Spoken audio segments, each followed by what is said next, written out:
Hello, welcome to Loremaster's Lair.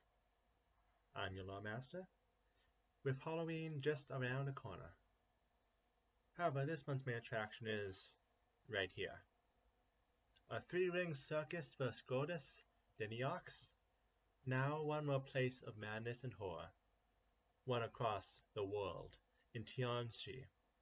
Today, we look at Shenmen. Let's get started. The area of Shenmen was the outskirts of the ancient kingdoms, being the province where lumber was cut.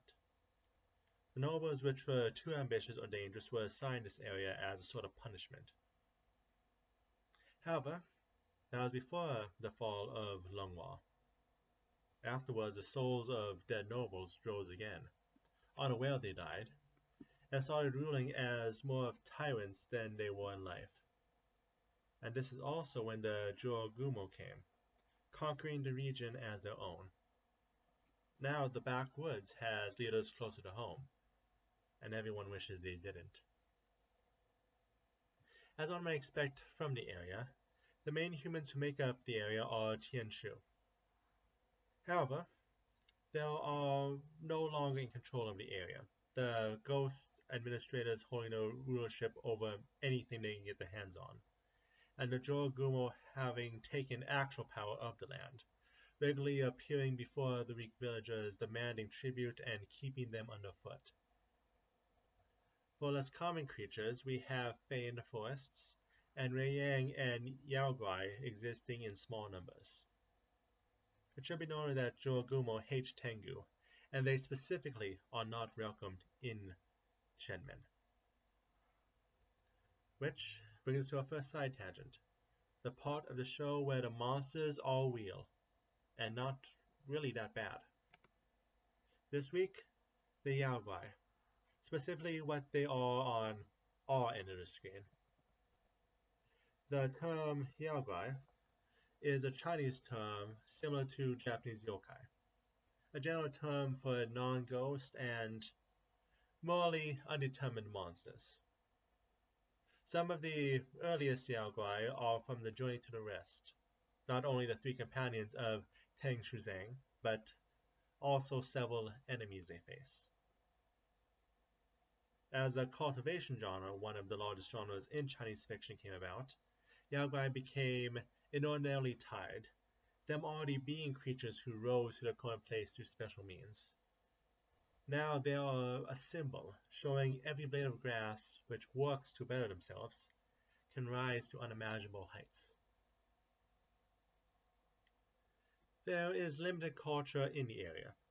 Joragumo have worked to keep the people ignorant and from leaving their villages, so farm work is the bulk of their duties and days. That said, combat is still practiced because of the number of bandits who don't just want to sit in their villages. Of course, with smithing prohibited by the Joragumo, it is mostly unarmed combat that they know. One other thing to worry about is that the Joragumo taking beautiful men and women as pets, and food, for their young. So, scarring the faces of youth has become common practice. The ghosts of old administrators believe themselves the government, but in truth the Joragumo control the lands. The witch queen Lang Lao rules the nation from a seat in Yin Xishashi. Hers is an absolute rule with many challengers in the shadows trying to claim their own positions. The end goal of the Joragumo is unknown. Any plans of advancement seemingly second to filling their coffers and enjoying luxury. As for religion, Joragumo permit the worship of Fumiyoshi, Lady Nanbyo, Lamashtu, and La Shupo. That said, all these deities, the prayers are usually to keep their eyes away from those who wish their blessings. There's also strong faith in Pharasmin, the region being known for ghosts long before the current ones trying to start governing. Which brings us to a second side tangent, the Gloom Wardens. A specific group of Pharasmins of Shenmen, they are exorcists to protect the people from ghosts. Not directly, the Jogumo would not allow that, but through providing protection to those in need. They travel the countryside in disguise, with holy symbols hidden in their clothing, also that they can be where they are needed, with what is needed, without anyone being the wiser. Now, with that out of the way, let us look to the several places in the region. The two main landmarks of Shenmen are the Spectre Wood, the dense forest where the region produces lumber, and the Glassmore Mountains, the range which separates Shenmen from Songbei. On Stormcall's Peak in the south of part of the Glassmore Mountains, there still sits a gong dedicated to Hai Feng, despite the Tengu being hunted away long ago.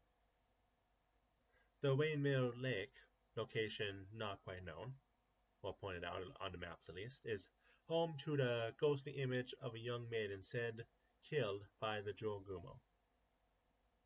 Finally, the Thousand Tear Mine is the deepest mine shaft in the region, with conditions having significantly worsened since the Spire Ladies took charge.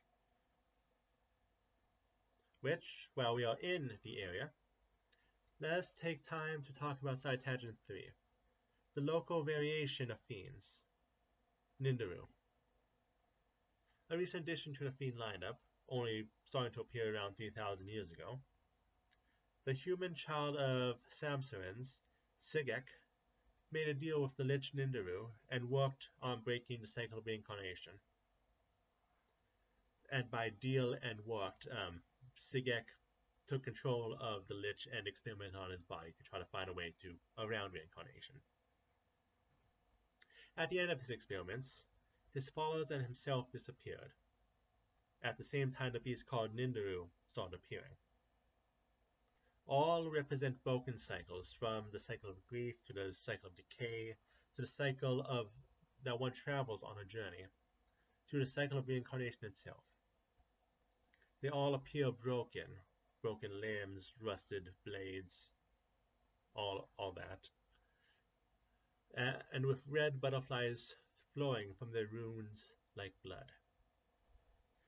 We also have the demigods of the Nindaru ascetics, which we have three: Kugapti, Rusagani, and Sigek himself.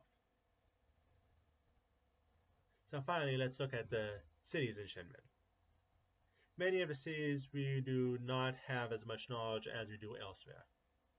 Cities like Bakai and Pekpe can be seen on the world map, but we have no idea how the people there live, or if they live differently from any of the other villages in the region. Special mention to the town of Willowshore, but it will be skipped over today for obvious reasons. I don't want to spoil Adventure Path. The two places we have a decent grasp on, we first have Suze, a perfect example of a town ruled by an incompetent ghost. And the second is Yin Shisai, the subterranean capital of the Jogumo. So that's all main topics, but before we leave off, let's look at one final side tangent of the day. One which actually is jumping off of the Yaoguai I mentioned earlier. Cultivation. Cultivation, like Yaoguai, is not easily defined. It is actually the translation of several different unrelated terms from philosophies, literature, Qigong, Kung Fu, and several other places from all across Chinese culture.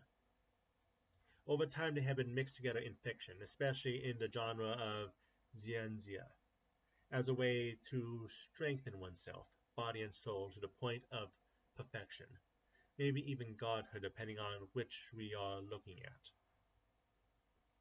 Despite having archetypes and even ancestries based off of the concept of cultivation, Pathfinder itself also leaves large gaps in the definition of what cultivation actually means. But of course, if there was a single clear path, then it would be easy, would it not? And that ends today's video. And with it, our more subdued spooky month.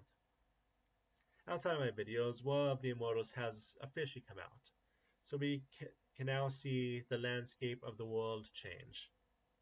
Still probably be a while until we see it reflected in my videos, but definitely will be a decent read. As for next month, once more to the land of stories. See you then.